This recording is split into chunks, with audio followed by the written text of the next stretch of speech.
Welcome to Fire Engineering Radio and to our show Pride and Ownership, The Love for the Job.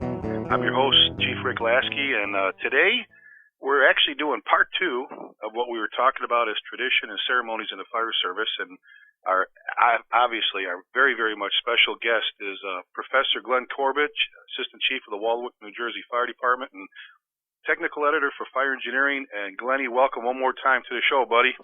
Thanks, Rick. Good to be here. Oh, Glenn, I'm already getting phone calls. I listened to the last one we did probably 3 times already, and I keep taking notes, buddy. I know I tease you about that, but I'm learning so much just from visiting with you again. There's so many neat things going on. We keep talking about this every time we get on the air about all the cool things, all the things that are coming back, the traditions and the ceremonies to a lot of fire departments. And one thing I wanted to mention real quick, I just found out about this yesterday. I mean, people are sending us stuff all the time, and is our neighboring department, Capel, good group of people. And I always brag about the fact that in Denton County here, for the majority, with the exception of maybe 1 or 2 departments, you can't tell the players without a scorecard. I mean, we work so well together with automatic aid and mutual aid, and Capel is just another example with some great leadership. Bobby Halton was chief there before moving to Fire Engineering as the editor-in-chief, and I believe they're celebrating their 50th anniversary, and from what I understand, they're doing a anniversary front piece. People had talked about maybe they're doing an anniversary badge, and I think the decision was made to come up with a helmet front piece, which I thought, what a great idea. Here's one more department bringing back a little bit of a tradition that they used to do years ago. And Glenn, you touched on the front pieces a little bit. We talked a little bit about the different colors and different things with the companies, but I mean, this whole anniversary and the decorated front piece and badges that goes way back as well, doesn't it? Yeah, you think about the traditional leather helmet front or on a leather helmet, of course, but that front piece dates back to the earliest portions of our history, basically. Back to the very early 19th century. And really, obviously, they started as means of identifying companies and who people were and things like that. Of course, the old ones of that era basically had the company number and the person's initials on the bottom. That was the way they identified them. Of course, they didn't have numbers back then; they used their initials. But as far as ceremonies and things like that, those helmet fronts evolved pretty quickly into tokens of esteem, I guess we could say, between fire companies. For example, they were fabricated. Actually, we call presentation helmet fronts were fabricated from leather, but they were different than the ones the guys wore in the helmet because they were usually much larger. They were at least perhaps 12, 14 inches, and some of them that exist today that we have in museums are over 3 feet high. And wow. What's unique about them is that not only do they identify the company, but usually they're all filled with hand-painted scenes of fires or apparatus or mythological situations and things like that. So it's they're quite beautiful and they're actually quite valuable today. They're pretty rare because of course leather doesn't last forever, and not all of them were saved. But yeah, we can see the origins of things that the firefighters in Copperell are doing today, perhaps back 150 years ago, things that were their predecessors. Well, and it's kind of amazing still today when you see the pride some of the men and women across the country, across North America, take in their helmets. One of the worst thing you can do to a firefighter is clean it for some reason. As much as we're trying to stay safe and doing the things we're supposed to do with the codes and standards when it comes to our turnout gear. And you mentioned something about some of the helmet fronts that are kept at some of the museums. And I had a note to just really briefly touch, Glenn. I mean, Dallas has a great fire museum. I mean, these guys are incredible down here. The men and women that run that place, and they'll go anywhere with their rigs, and the displays are awesome. I know every year when I go to the Women's College World Series of Softball with my daughter, my 12-year-old now, who's going on 25, by the way, Emily, we always, right across the street, the Union up in Oklahoma City has their museum and a beautiful firefighter memorial. I always say, unfortunately, a beautiful firefighter memorial, but it's incredible. The first time you see it, you stand there and stare. But it has to be I can spend hours in that museum and not see and read everything. I know Fdny, been there a couple of times. They've got a great one. Do any other museums, Glenn, pop out besides those? Or those, is Fdny the one that you focus on, or are there any others out there that you think that people are traveling that they wouldn't want to stop at to see this kind of stuff? Yeah, well, there's actually fire museums all over the country, small and large. Some are as small as somebody's basement, where they invite people into to very large facilities. And I think if anyone is going to be traveling, perhaps by car and stopping different cities and things, there is a website dedicated or created by the Fire Museum Network. And I don't remember the exact URL for it, but if you Google Fire Museum Network, you'll come up with it. And it actually provides a great list of museums all over the country, all the way from New York all the way through to California. So it's a great resource, and you learn not only the local history, but of course the local, the origins of the local fire service that they're portraying.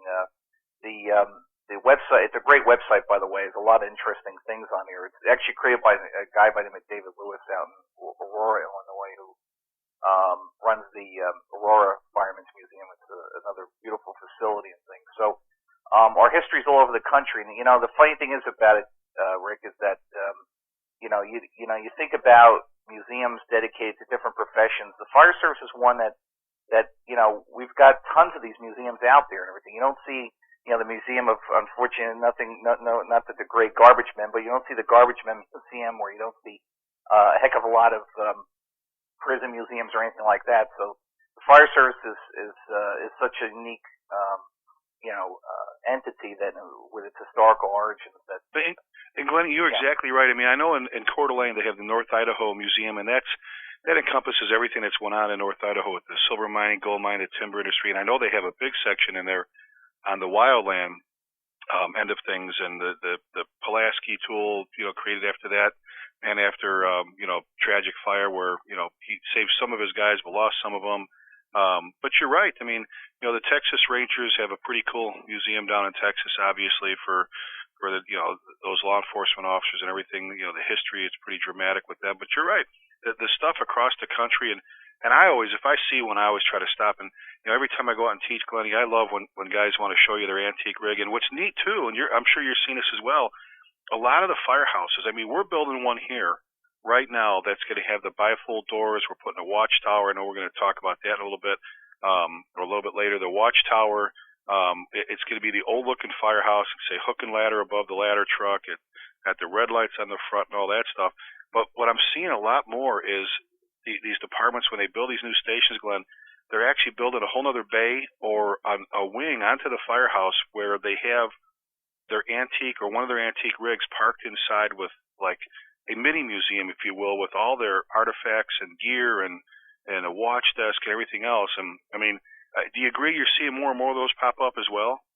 Yeah, a lot of even we just started about museums, but a lot of departments still have some antique pieces that they cherish and want to hold on to. And so what you're seeing a lot of times is, as you say, is the recognition that that these shouldn't be stored in a warehouse, that it's most appropriate place is in a firehouse, certainly, and people come in and see the new rigs, but they can also see the old ones as well. Oh, and it's kind of, you reminded me of something real quick before we get into some more of the terminology. Is when I first moved to Coeur d'Alene as fire chief, I was there probably maybe a month, and Saturdays, having coffee with the guys in the firehouses, and it's at our downtown station upstairs, and I'm talking about fire poles and different things like that. And I asked them, I said, this department's been here since 1879, 1877, Coeur d'Alene Hose Company, and they had boxes on the corners, pull boxes on the corners, and where's the history? Where's the stuff? I mean, it's just. And the guys were kind of sitting there and they go, well, we had this, we had that. And they had their 24 LaFrance downstairs, which is a beautiful rig. And they've since acquired their 1910 Knox and their old Buffalo engine that they're restoring as well. But I was asking where the history was. And Kirk Marshall, one of the officers there now, looked over at a captain who's now retired, Ken Good, and he said, "Should we?" And he nodded, and they went to the closet, Glenn, up in the kitchen. They opened it up, and they pulled all the rolls of toilet paper off the shelves, paper towels, and there was a little secret door back there.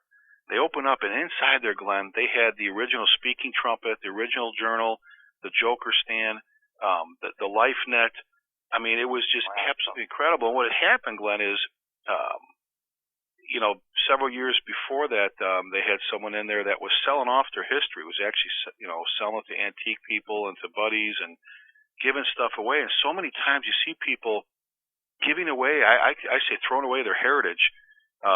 Well, these old journals, what do we need these here anymore now that we have computers? And what do we need these old light bars for? And what do we need? What was that thing? Well, that's just old-fashioned, and it sits in a box somewhere, and it's almost a crime. Yeah, it's a shame because a lot of departments got rid of a lot of their history. They like you said, they either sold it off or they threw it away in many cases. I have a friend of mine who's since passed away, was a chief in Patterson, New Jersey, and was tour commander one day when the then chief decided to get rid of all their old log journals that were in the base of their fire headquarters, and basically a gigantic dump truck was brought up to the front door, and all these journals were tossed into the back, and my friend who was very interested in history grabbed a bunch of them, and some other officers grabbed some before they left, and unfortunately they're the only ones we have left now because the rest of them ended up in the dump, and they ended up it became important to me years later because I had done a book on the Patterson Fire of 1902, which was actually New Jersey's biggest conflagration. It was about almost 600 buildings, and there was only a handful of these journals left that actually recorded this gigantic fire, and so I was limited to basically 2 or 3 companies, and that was it. From the actual journals that they kept in the firehouse for that particular fire. So, Glenn, I had one where they were describing, not only, and you talked last show about living at the firehouse and having the coach homes behind, or a lot of firefighters living on the same block and signing out to go home for supper and to go home visit family and then signing back in. Right. I used to notice, every morning the journals were something. They were beautiful. The penmanship was just, you talk about pride and ownership. Some of those journals should be in the Chicago Art Institute. They were absolutely incredible with the ink pens and everything else they were using back then. But I noticed they talked a lot about the hitching drills with the horses, the hitching exercises, and everything else. And it was amazing to see, Glenn, that some of those were like seconds. Right. Hitching a team was it was within seconds. Right.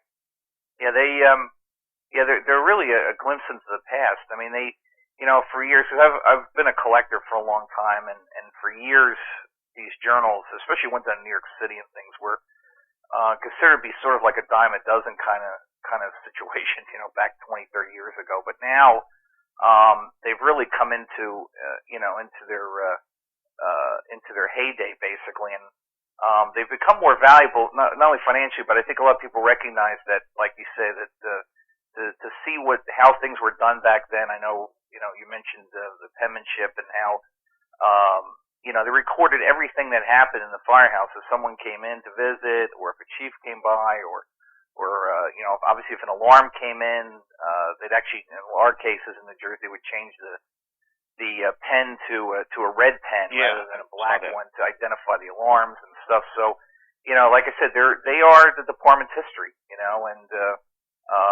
unfortunately, for years, as I say, they were tended to be looked upon as just, extra, garbage basically sitting on shelves, but now we recognize how important they actually are.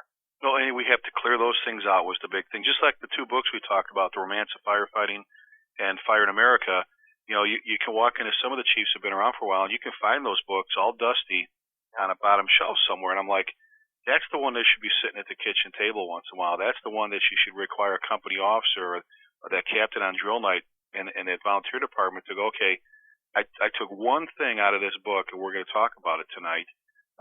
You're exactly right. I know Bobby Halton, we had talked about this once before, but I think Bobby's trying to do the King Tut tour. They're going to do the Glenn Corbett Museum on tour. I tell guys, I was telling them yesterday about all the different artifacts you have, Glenn, from some of the tragic fires out there. Some of the, those reminders of what's happened. I know we're going to talk about some of those fires on another day, and that's going to be another great show. But we real quick, we talked about just a few minutes ago. I mentioned box alarms. Can you kind of go over? Give us a little bit of the history and box alarms, that's term, and game wells and all that stuff and everything. Well, box alarms, of course, are descended directly from,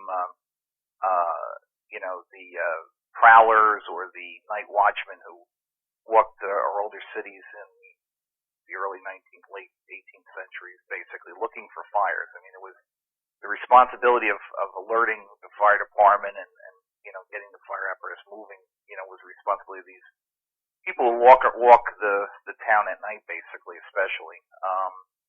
But as the cities grew, they figured out that we need to have a better means of communication other than a guy either yelling or sometimes theoretically using a rattle and things like that to make noise.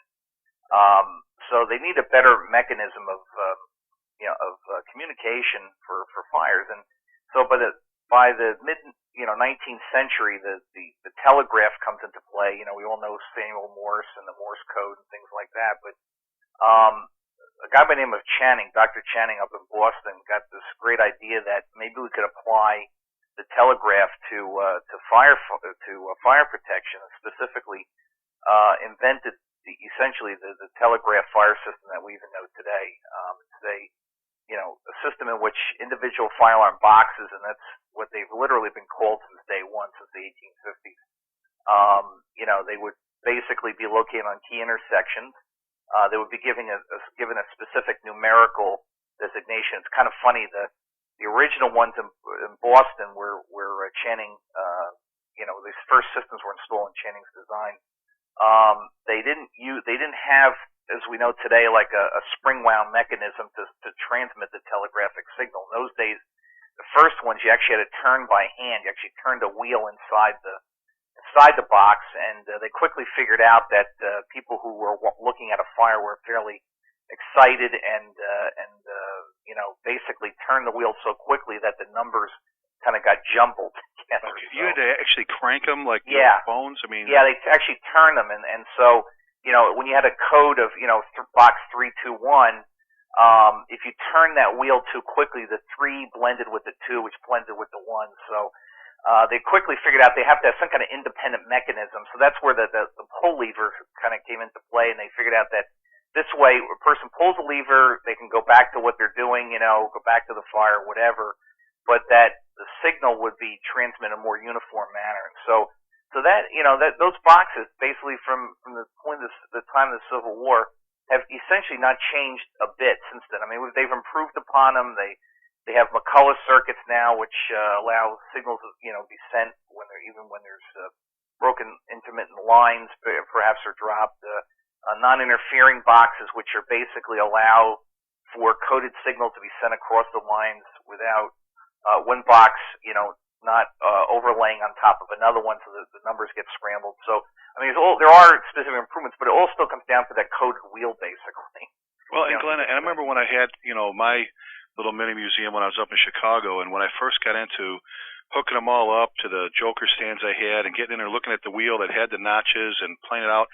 And I used to hear for years growing up, listening to my radios in Chicago with them, telling the companies to go to, such and such on Roosevelt Road to, reset or rewind, wind the box. And they'd go back, and I finally realized what that was back then and how that all, and then to figure out that, the chief's aide would run down the block, open up a box, and in there, some of them I had the actual printing of what codes were for more engines, chiefs, tower ladders, water towers, and they would send that signal back and forth. And Glenn, I think it was, I've always heard, and I know they used to brag on it in Chicago, that it was pretty much a foolproof system, unlike some of the systems you have today where the 911 system could go down or you could lose your 800 trunk system for communicating. That, like you said, they had a lot of different, I guess it would be backups, if you will, for this system to work, where you wouldn't lose out if somebody's sitting at a box trying to call you. Right. I mean, it's a very essentially it's a ingenious and yet somewhat simplistic system. I mean, it works, independent of other utilities. Independent of electrical system, independent of the telephone system. The box alarm systems that are still in place today, places like San Francisco, for example, those run on independent power sources. Basically, they have their own battery sets and everything else. So they, in the event that, for example, let's take San Francisco as an example. If there's another earthquake or another major disaster out there, that box alarm system will continue to function even though the rest of the utilities perhaps go down, basically. And as I said before, the McCullough circuits, it allows, they're basically fed from two different directions. And so, a line drops and, one area, it doesn't take the whole system out. It's not run in series, basically, if people think of it from an electrical standpoint. These are systems that have been proven over and over again, to function even under bad conditions, basically. Oh, and it's incredible. It's one more thing, Glenn, that, people, some of the young firefighters coming on the job would go, that's an antique, that's old, that system. Look at and we've got some great stuff out there now, don't get me wrong, but, here's one more thing that, like you said, if there's, God forbid, another earthquake, a serious one, this and that, and I guess if you have damage, it's your house, it's all serious, but you know where I'm going with that you still have a system in place. And you mentioned watch. I've got something sitting in my office here, and New Year's Eve, a lot of people get out there and they blow horns and do different things, and they have those rattles they spin around. And I like to mention to my guys at least that that rattle came from something long before it was used for New Year's Eve. For those watchmen, like you said, patrolling the streets, looking for fires, if you will, and having the watchtowers. There's some pretty dramatic pictures in those books of the firefighters sitting up in those towers, with everything from telescopes to, things they're looking at and then ringing that bell and all. I mean, it was just, I missed my time, buddy. I think I said it once before. Right. Those are people employed by the city. I mean, those were actually, even in the era of the volunteer fire service in our bigger cities, those were people who were on the public payroll, and basically their job was to look out for fires. They're just, and they're the exact equivalent of the watchtowers, that we think of in kind of the wildland setting and things, the forest fire service. These are the guys in the urban centers who basically, as you say, sat up at a desk, had different tools at their disposal, but it was their responsibility to do two things. One was, of course, to spot fires. And then the other thing, of course, as you mentioned, also is to ring the bells. Now, the bells were, even in the 19th century, were coded to let firefighters know what district that the fire was in. Because if you're at ground level, it's kind of hard to figure out that, gee, there's a fire over on Broome Street or what have you. It's hard to know exactly where it is. So by using a coded bell signal, at least they could get the district number down. And at that point, then we're able to basically figure out where the fire was. And funny, in New York, up until the 1840s or so, even we think of New York today as fairly large. I mean, all the way up through Central Park, up into Harlem and things. But at that time, New York was really just the lower third of, or a lower quarter of Manhattan as we know it today. And there were other villages spread throughout the area, so that was still a fairly large area. What's funny about it is that up until the 1840s, a fire in the city at any given time would be responded to by every fire company in the city. So they figured out after a while this is not a good thing to do.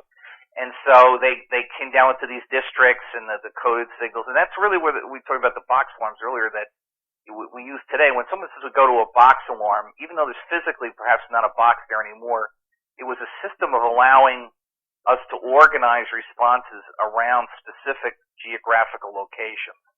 And those are where those box cards came from. I remember exactly. Running cards, right? Yeah, the running cards. When I was riding out with Ray Hoff and Eddie Enright all those years, that when you're sitting at the watch desk, you had those little drawers, and as soon as the box came in, they could hear the bells. They could hear this. There was the tone before there was, or the gong would go, and they would pull the box 2232 and look, and it told you what engines, trucks, chiefs, everything else, and then they would get on the speaker and ring the bells, telling everybody how it went, and.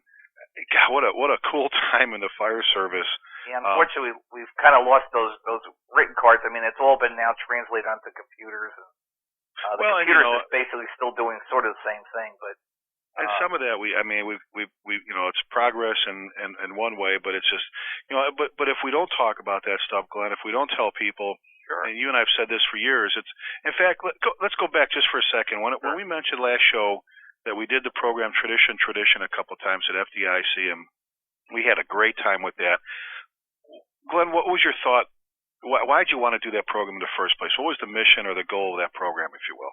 Well, I think, it was becoming apparent that things are changing in the fire service, and especially we talked about things disappearing from our midst. If it's the box alarm or the two-piece companies and things like that we talked about last week. There was something was there's a change taking place in the fire service, and we realized that especially nowadays we're getting a lot more people coming into the fire service that perhaps don't have relative that was in the fire service before, so they don't really know from whence they came, from where what organization they've joined, what is the background of this whole thing, what's the history of it, and especially what are the traditions that we carry on for many years, and that's something that we felt that was critically important for people to really get part of that pride and ownership that you've talked about, and in the fire service, and know what is our background, where do we, as I say, where do we come from, and so we felt that this is a great time to put it out there as something that you and I have felt that for a long time that's perhaps missing from a lot of our Proby academies, firefighter training academies, is that historical component to give the new firefighters really a good grounding in their heritage and the people that have come before them, and why we do things a certain way. Why are things done in a certain manner? And of course, tradition also is the glue that to some extent creates the brotherhood itself. So that's that in essence, that's really why this is kind of another fork in the road for the fire service, and I think this is something where we've got to kind of set this as a foundation to build upon. And Glenn, you being the educator that you are at John Jay and everywhere else you teach all over the country, and what you do, you've done for years with the magazine and the shows. It is frustrating. You're right. When you go places, and young firefighters will tell you that the chief doesn't care about, he doesn't understand what we're all about, and you go, well, tell me, what are you all about? When did you get your first motorized piece of apparatus? When did this? Tell me about and they can't tell you. And then you go to the academies, like you said, and they kind of breeze through the history in the fire service. The orientate, well, there was a steam pumper and they had fire plugs. Okay, next we're going to move on to, and it was frustrating because I thought people were just kind of bored with it. And then I realized the guys that were teaching it, the men and women that were teaching it, the reason they were breezing through it is because no one ever took the time to sit down with them and explain about everything we did. And I know one of the things that I'm gonna get to this right now. I know one of the things that ticks you off every time we talk about traditions of the fire service and the history, the whole fire mark thing. And the fact that, Glenn, you know what? If my house didn't have a certain company's insurance mark on it, that those volunteers would sit there and let my house burn to the ground, man. And depending on the fire mark you had, and I won't say where, but it's even printed in some textbooks out there. And I know that's been a pet peeve of yours.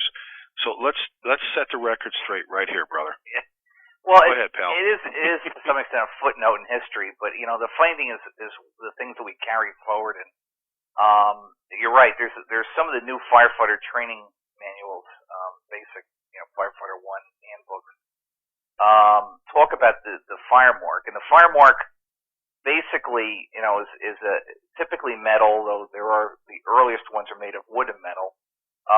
Basically insignia of different insurance companies in the 18th and 19th century that were put on people's homes and dwellings and what have you, to indicate that this particular building was insured. And what's happened over the years is that there's sort of this mythology that's grown up around these fire marks that basically, if your particular home, let's say, and these are very prevalent in Philadelphia and Baltimore and to some extent St. Louis, but if your home in Philadelphia on Walnut Street, had the green tree fire mark on it that, certain fire companies would not, if there was a fire in your home, they would not put the fire out because it wasn't, quote, their company, basically. Probably this myth has its origins in the European, specifically the UK and London, because after the Great Fire, 1666, there were a lot of the insurance industry was turned upside down back then in London, and basically the fire brigades were actually created by the insurance companies, which again was a response to the gigantic fire. In the U.S., our fire companies were never really tied directly to insurance companies. There is evidence that if the green tree or the Philadelphia contribution ship or whatever fire mark representing whichever particular company was on a home or a building, that there was some evidence that they would perhaps give donations to local companies at the end of the year and things like that. But there was never that we could ever find any reference in the contemporary newspapers or whatever back then that that a fire company would refuse to put out a fire in a particular building because of because it wasn't their company. Because again, these fire marks, these insurance company marks, were really just more advertising than anything else.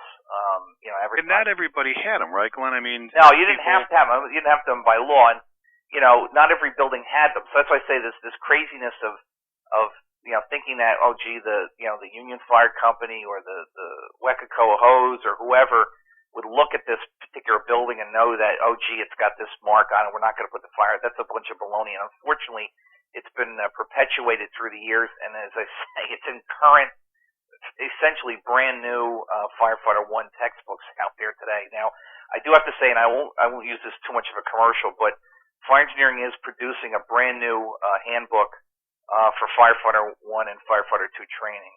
And actually, I'm serving as the editor of the book, and one of the most important, not the most important thing, but an important thing that I wanted to do was, certainly was to get the historical stuff out there. Certainly, the most important thing was to really get the best authors out there and the best information to the new firefighters. But I did select a guy by the name of Don Cannon for the chapter that we have on the history, and it's a great one. I've already finished editing it, and it's a wonderful chapter, and really gives a really good, gigantic slice of meat to new firefighters about what their history is, and from a whole bunch of different angles. But I could tell you that we've corrected that myth in that chapter.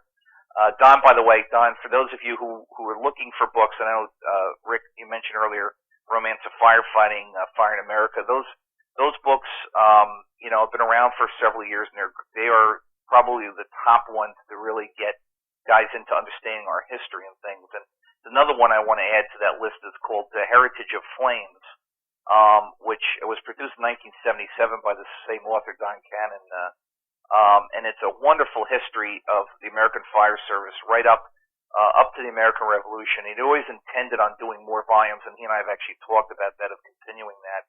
And Glenn, that's called The Heritage of Flames? Yeah, Heritage of Flames. By Don Cannon. Yeah, like the military device, CANNON. And we can look. I can look for that on the website. Matter of fact, you guys are looking for old fire books. A great place to look is, I think you mentioned last week, Rick, was ABE as a link. It's just www.abe.com. Is American Book. But don't do it till I have a chance to order this one. Okay. I think everybody needs to wait till Lasky gets one. Okay. And by the way, some of these books, Rick, some of these books are really pennies on the dollar. I mean, you can still get them for under $10. So. Well, it depends. Yeah, I saw that. Depending, Glenn, on the shape you want them in. Right. If you're just looking for fun and reading, then I paid more to ship Fire in America than I did, and it came. I had a library card from the Port Library, and for I think it was $3.94 for the whole book, and it's incredible. It's absolutely incredible. Now, and some of the artwork, I know we talked about that before. Yeah. It's just amazing when you see some of the artwork on the fire marks and some of the the artwork on those front pieces, and that's why you've got to go to these museums. We mentioned Aurora in Illinois and Dallas in Texas and the Fdny and all these different museums all over the country. when you have a chance to really go and look, and I know, for years that's been one of your pet peeves is, not only we talked last time about they're not bugles, they're trumpets. I give in a little bit as long as they know, like I said before, they don't play music. But a lot of folks, I had a couple of guys come up to me after listening to that, going, well, I kind of feel bad. I've always referred to them as bugles. Well, they're really not, and that's why those badges have what they have on them. And the leather bucket thing. Let's talk about that for a little bit. And there was a term you and I talked about before going on the air today with Bobby, and we'll get to that in a second. But the whole bucket thing, you kind of run us through that with the whole, everybody sees the buckets, they see pictures, but how that process worked when the alarm, when someone rang the bell, right, or someone shouted that there was a fire. Right. What happened then? Well, especially, if you think about it, pre-fire company days even. I mean, there were been fires, as long as there have been buildings, there have been fires, certainly. And our earliest, fire protection methods were typically in the form of leather buckets, Basically, typically each homeowner was required to provide 2 of them. Businesses and larger establishments have to have more, but essentially it was the responsibility at that time for firefighting, again, especially in the earliest days of when fire companies were first starting to be organized.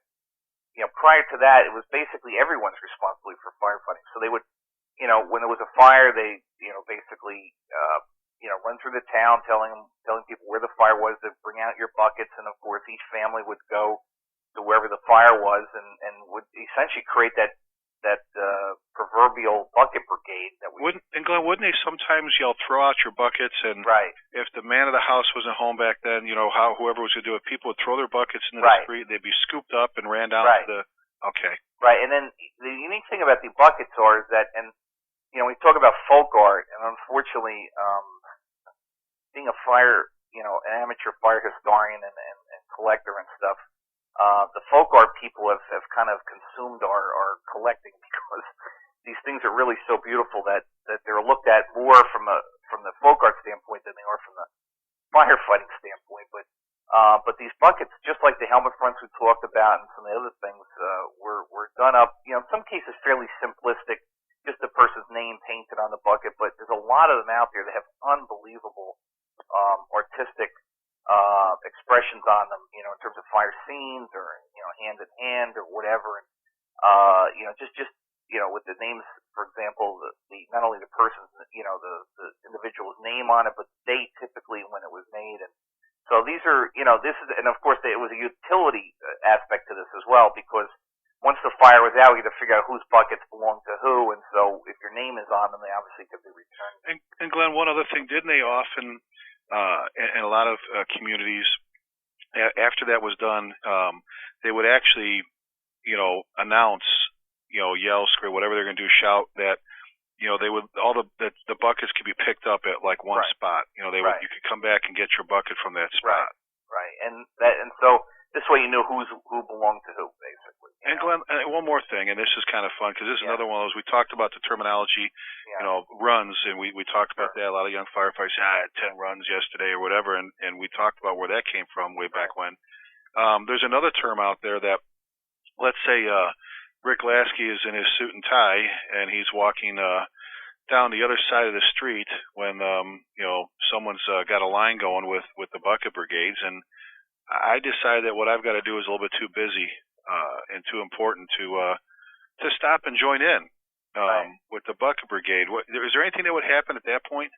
Well, yeah. I mean, there's a lot of things that would happen. One is that you probably get a lot of bad looks, basically, but they might go over and grab you and throw you into the line, because it was a legal responsibility back then too. I mean, it was, we think about firefighting today, and we can talk about this on another program and everything, but we've, unfortunately, in the United States, and we're probably a victim of this as well. We've kind of fallen into this, woe is me kind of thing when it comes to fires, that, this is, something that, if I have a fire in my home, that it's not my responsibility at all, and that kind of thing.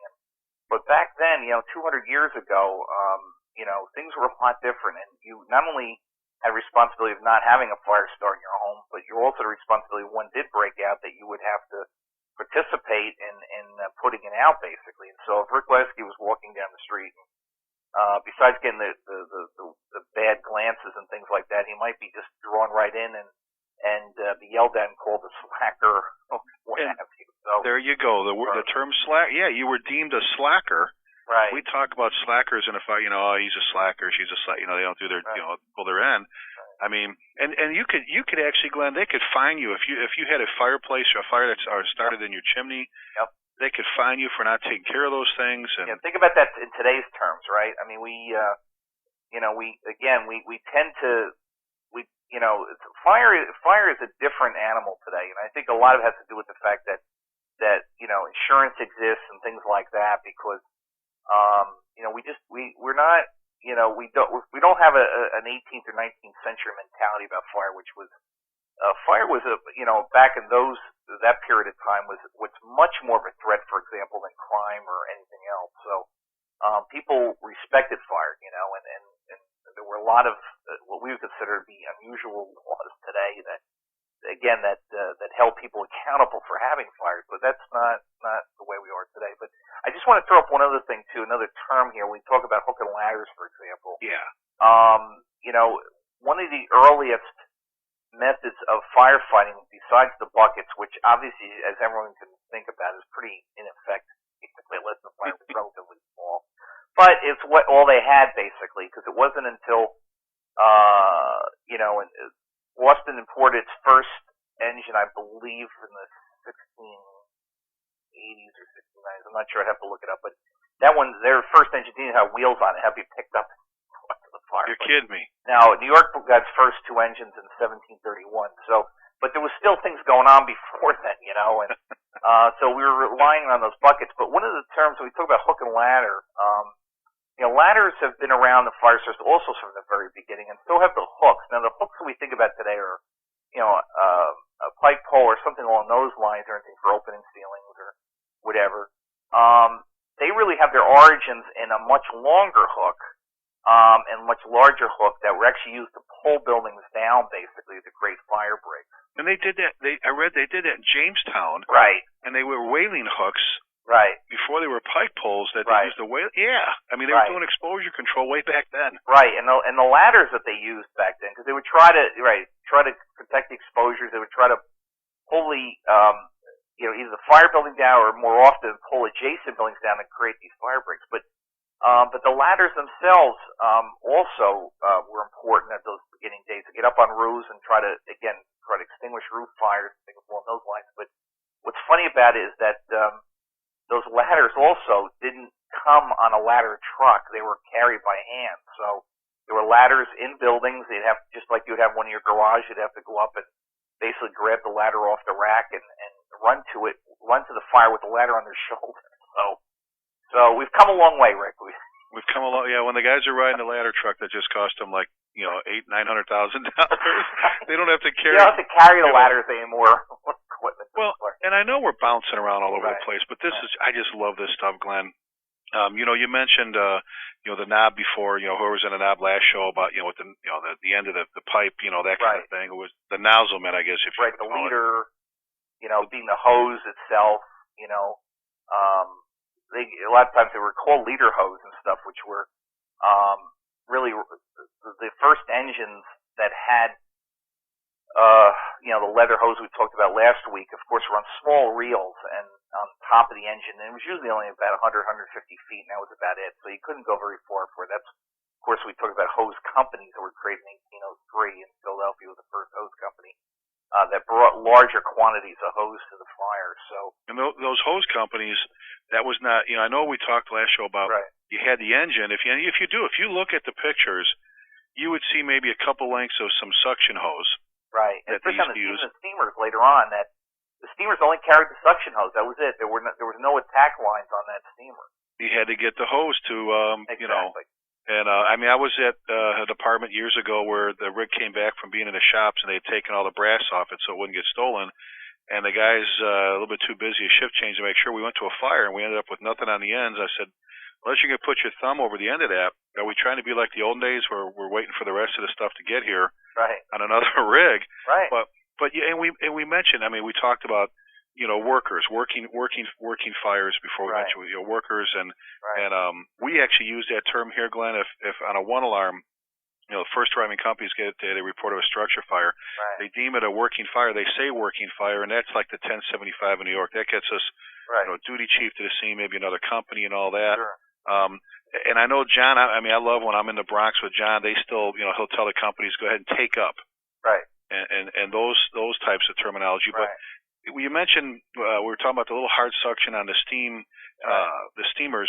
Talk about the fire plug first. I know we mentioned hydrants before when they first came around, but the term, like here, our medics will pull up, our ambulances will pull up, they'll spot and they'll say, I got a red top plug over here, a fire plug in that, and you get into that just a little bit here. The theory is, and we use the word fire plug today because, in the late 18th, early 19th century, water in cities became a big issue, for a lot of reasons. But fire protection was one of the most important ones, and so, they essentially were in those days, especially in New York, created private companies.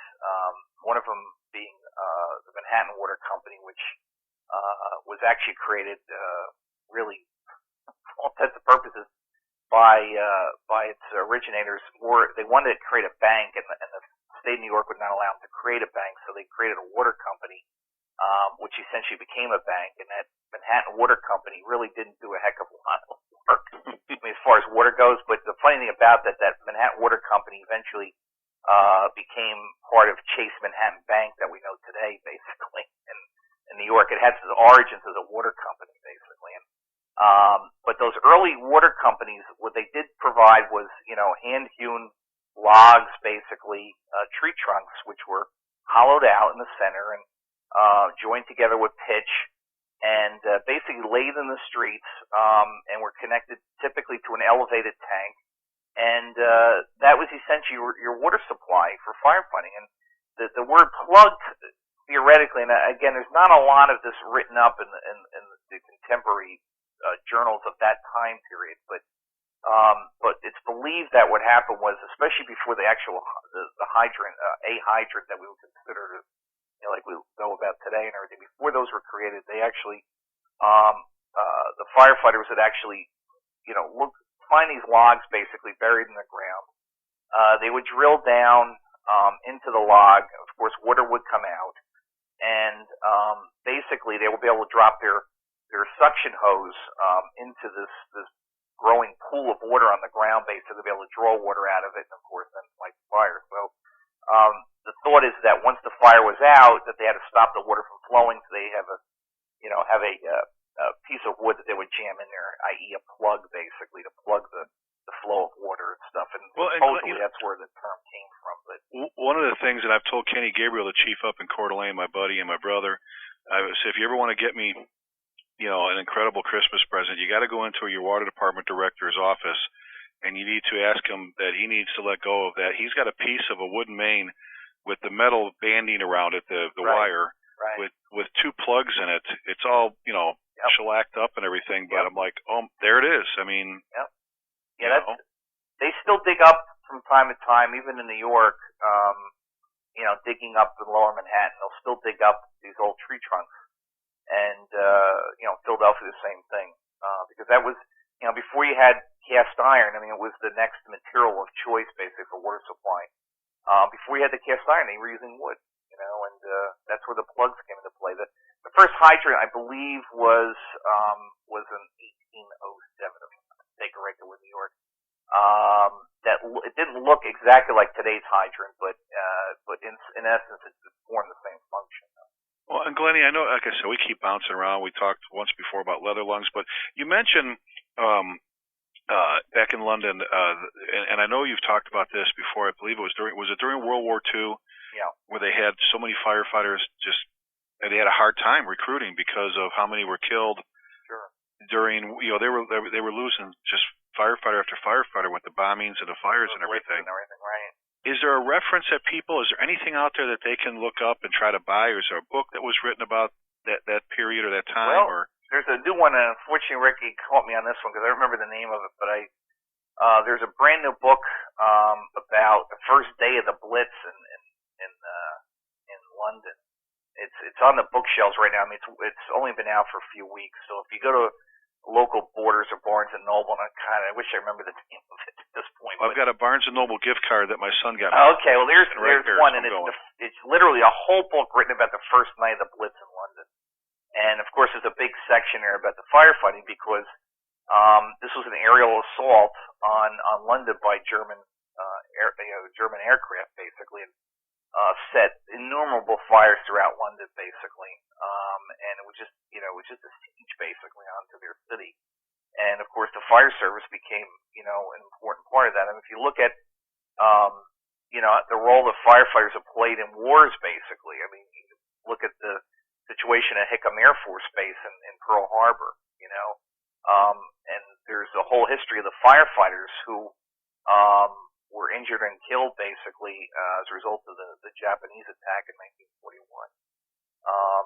And there were some, and I wish, Rick, I had read this before we went on today, but there's I'm sure someone in Hawaii will know this exactly, and I'm probably wrong about this, but some of their firefighters were given awards by Congress, basically, for, essentially military type awards given to civilian firefighters because of their performance on them. And Glenn, one quickie, if for the listeners out there, Bobby and Peter, they've got this on the blog. I keep mentioning the website is just, I mean, a while back, and now it's turning into something pretty incredible. But if you've got information, we told you, tell us about your ceremonies, tell us about your traditions, so we can brag on you. But if there's something out there that you're like, hey, you know what, I read this book, or I read that you want to share, go to the blog on the website, right in the middle of the page there, and throw it on there, or send it to us, and we'll mention it. But that's one more thing, Glenn. I mean, it's just that our history is just incredible. Let me do this. I want to run through these with you because sure. I'm sitting here, I'm so excited about this stuff as it is. And when we talk about, like, we're going through terminology, and I know in tradition we covered some local terminology. Sure. And I'm going to hit on these one after another, and go ahead and tell the listeners. Tell us about exempt first. Well, exempt, just real quickly, exempt firefighters is a term that's actually still used in the Northeast. Back in the 19th century, to encourage firefighters to join, or to encourage people to join the fire companies, they had to have an incentive, because back then, to some extent, they had to have an incentive. But back then, as we talked about earlier, people were much perhaps more regulated than they are today. I mean, it was a requirement, for example, that you had to serve in the militia, back in the 19th century. Militia, of course, we think about militia today as kind of people out in the woods with fatigues on and stuff. But the militias actually were organized local military units, basically, based, within the state and then within individual cities. There were militia companies. Well, anyway, because firefighting started to become really, really important, obviously really important, but also more time consuming, it was recognized by the states that, the cities that, to encourage people to become firefighters, that they had to give them, to some extent, an incentive to stay on and what have you. So they essentially created an exemption status for militia duty. But they also extended to jury duty as well. And so what the weird thing is that, of course, we don't have militias in cities anymore. I mean, we don't call them that. We call them the National Guard today. But you think about, like, here in New Jersey where I am, or New York, we still have this term exempt, and the term today has become more ceremonial than anything else. After in New Jersey, after you put 7 years in the fire service, you're eligible to become exempt. Now, up until recently, until our former governor, Christie Whitman, decided to get rid of it, we used to actually be exempt from jury duty as well, up until recently. It was probably one of the few thank yous that a volunteer firefighter gets, other than perhaps a clothing allowance or something along those lines. So, I know being exempt here means you don't get overtime.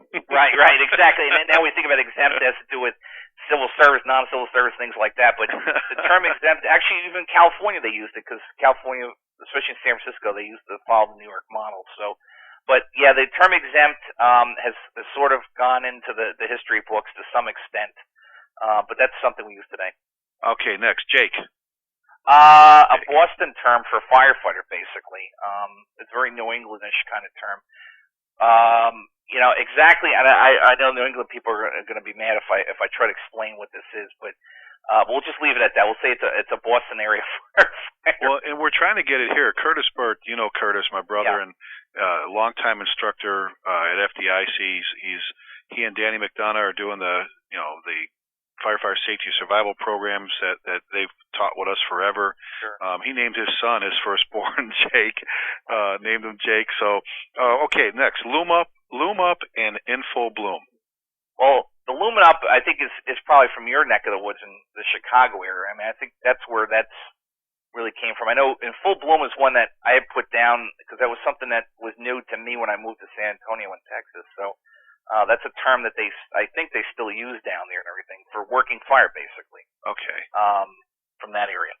Well, and it's kind of funny because we've been bouncing around talking about different areas, and I fall into some habits of Chicago with the Chicago Fire Department with I've got a 2.5 story single family dwellings, heavy fire, blah blah blah, 2 lines of the fire, roofs being open, primary searches. There'll be more on this office.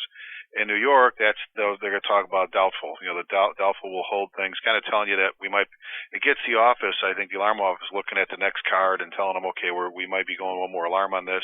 Right. I know when I moved here, I heard the term Calvin Allison, who retired here as a captain, a great guy. He's now the chief in Pilot Point, Texas. First time I ever heard him, radio that he was out on the scene and said it's a ginin. There was another one, ginin. Right. And then I remember Stan Stedman, a legendary dispatcher here, just retired. This guy's what an incredible man. The pull your boots up, and the first time I heard, I said, what did he say? Put your socks on, pull your boot. What was the? Well, now pull your boots up, and it's just you'll hear even with Dallas, you'll hear them bump out of one alarm, and then you'll hear pull them up, and just telling you got a job. And sure. I know in Chicago it was crack the speaker. When they cracked the speaker, right, in the firehouse. I mean, the terminologies are it's incredible. We trumpets and real quick. And I know we're getting towards kind of the end here for today because we're going to have if Bobby will let us, we're going to do. Maybe one, or we have to do probably 2 more, Glenn, and I'm looking forward to it. You mentioned briefly, the Maltese Cross, and everybody knows the story of, the Knights of St. John, the Saracens, and all that stuff and everything. But when was, and we hit this just a little bit, when was the Maltese Cross first used, and by who, in North America as a symbol of the fire service? Well, the earliest, let's take it one step back just real quickly. Okay. The first badges that I'm aware of that were issued more of an organized basis was really in New York in 1855. The reason they were issued actually was because they were having a tremendous problem with ne'er-do-wells basically showing up at fire scenes and looting and what have you and stuff. And this was a way of identifying who was quote official and who was unofficial. So you had this shield-shaped badge. Come 1860, they basically issued individual smaller badges that were shaped. It had different shapes to them depending upon their engine, hose, or hook and ladder company. And again, but they were issued to individual people. And of course, in the 1860s, the Civil War comes into play, and the 5th Corps was one of the units within the Union Army that used essentially a Maltese Cross as its symbol. And I've never to this day I've found the direct connection, but I'm sure this is where it came from. By 1865, New York goes to the Metropolitan Fire Department. They have another shield-shaped badge, and then 1870 is the time period in which New York adopts the Maltese Cross as their. So it was New symbol. York. Yeah, that adopted the Maltese Cross. Yeah, and I as suspect, and this is just speculation because I've never found this because I see the requirements for it, but there's no background material. They don't explain in the regulations why they did things. But all I can do is suspect that the earliest commissioners of the paid fire service in New York City, essentially these were fellows that did not come out of the fire service. They actually were military people that were brought in. to basically be the commissioners of the fire department, the primary ones. And I suspect that with their military background, this somehow became the connection to the Maltese Cross. I'm sure, like I said, I haven't found it to this day. I'm sure someday I might find some reference to it, but well, and it's just amazing, Glenny, like we talked about. I mean, we've got our officers here wear badges that have parade belts around the center seal and around the trumpets and the braid that's around it and everything. And you mentioned something, well, we're kind of finishing up today, and you mentioned when the New York Fire Department went to the Metropolitan. Take us through, because people ask, why is it FDNY? I think Jersey City set up the same way, but why is it FDNY and not NYFD? Well, NYFD was literally the abbreviation for the New York Fire Department, which was the volunteer department.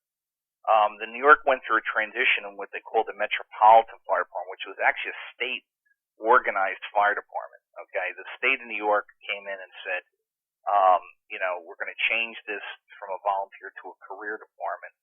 And they created what they call the Metropolitan Fire Department. There also was a Metropolitan Police Department at the same time. So this is how it got its name. And then by 1870, essentially the city took control of the fire department. And then, of course, they changed the designation to FDNY, which was really to distinguish between the earlier volunteer department up to 1865 and then the paid department from 1870 till today. Well, and again, like I said, that's one of those things that pops up. Just a lot of firefighters, young firefighters will ask about that, and sure, how do they get to the FDNY, and why is it kind of they always call it backwards, and it's really not. It's just how you read it. Right, it's the fire department of the city of New York, FDNY. And it's just now one of the things I got an email, and we keep telling folks that please let us know what you think, but I had a captain that runs a fire academy say that I know I keep complimenting you, Glenn. I can't help it, buddy. You're amazing to me, and I love you. But he said, he goes, after last show, he says, I'm going to tape them, and it's going to be required listing for our rookies. Our rookies, he goes, and you know what, to be honest, I think I'm going to try and get it into the firehouses where those monthly extra drills that you have, where they sit down at the kitchen table and they do that, tabletop, whatever. He goes, I want people to hear this. He said, to be honest, he goes, I wasn't aware of a lot of this. And again, there's probably 300 books out there you have to buy if you want to get everything, about each department, the East Coast, West Coast, North, everything that went on, wildland stuff. There's so many different things out there, but it was kind of cool to hear that, he says, I'm going to have, our rookies listen to it. I mentioned last time about Battalion Chief Jerry Wells, his articles in the December issue about how you prepare as the rookie firefighter, and it goes right back, Glenn, to your initiative with tradition is to get more of our academy directors teaching this stuff right from the get-go. I mean, right from their first day in the academy when they get through safety. Don't whiz through, and just rush through. When it comes to the orientation of the fire service, spend some time, because it really, if they don't understand why they're supposed to be taking care of this stuff, don't be an officer that comes and complains and says, hey, Chief Corbett, or hey, Rick, we can't get these young guys to take care of their rigs. We can't. Well, are you telling them? Are you telling them why? Are you telling them, about our history and our heritage? And I think, Glenn, again, the more we do that, don't you think we're gonna try and, we may just grab a hold of things a little bit better? Yeah, I think so, because it is it's as I said before, it's the glue that creates the brotherhood. It's this tradition of service and history and things like that. And that's what connects us to the past. We need to make sure that is perpetuated into the future, and that new people coming in, especially ones that don't have that fire service connection, understand that they've joined a really special group of people, and what makes us do what we do, basically, and it's all sitting on a foundation of our history and tradition. Oh, it's incredible. It's absolutely. And Glenn, buddy, thanks again one more time. Thank you, Rick. Again for today. I know we're gonna for the folks out there, for the listeners, next show, and we're gonna try and get these out every other week, so we give some folks time to download and do what they've got to do. We're going to get into notable events in American Fire Service history, and there's just a ton of stuff in there. Plus, we still have some traditions. You know, we're going to talk about wedding downs and musters and you know, red lights on firehouses and why, and eventually get to notable fires, which will bring us to why we do what we do today for the most part. But we've got some great stuff coming up. Please get the word out. You know, this is just a lot of people have just been begging to just sit down and listen to Glenn Corbett, and here's a great opportunity to really go back and visit the things that have made the fire service just absolutely so wonderful. A lot of great people out there doing great things. Again, tell us about it. Tell Glenn. Rick at prideandownership.com is a great way. Or you can catch me at work at rlasky@cityoflouisville.com. And Glenn, what was the email address you gave out last show? If anybody has a question for you. I know you're in the middle of switching some things, but yeah, I guess if anybody wants to email me my school address, that's fine. It's gcorbett@jjay.cuny.edu. So it's gcorbett@jjay.cuny.edu. And if you can't write it down right now, if you just go to the John Jay College website, you can track me down there. Well, and folks, don't, you know, just the other thing too, Glenn, and I want to mention is, when do you see, and I know I think I owe you something too, buddy. When do you see that book hitting the streets? The one you mentioned before. The Essentials book, yeah, basic book. Yeah, it's going to be released hopefully this summer. Okay. The plan is so. You know, we've really tried to pull together the top people, including yourself, Rick, in the fire service, and you know, provide the best information out there possible. I think this will be a groundbreaking book because we've got, as I say, all these different, you know, highly respected people involved in it, but we're all trying some new things as well. So. Well, I'm just hanging in there because of people like you, Glenn, and Bobby Halton, and John Salka and Alan Brunacini. It's just an honor to be hanging with my brothers and sisters and the people I'm honored to be with. But you know, that's going to wrap things up for today. Please you know, look for the next one. The next one, again, we're going to get into some great stuff with everybody. Let us know what you're thinking. One more time, I'll throw that plea out there. We're getting, you know, a bunch of emails each day. We'd love to hear from you. Fire Engineering's doing some pretty incredible things, folks. Not just on the website, with their programs, the magazine. So take a look, spend some time, you know, take ownership. Please always, as always, be safe, and we'll catch you next time.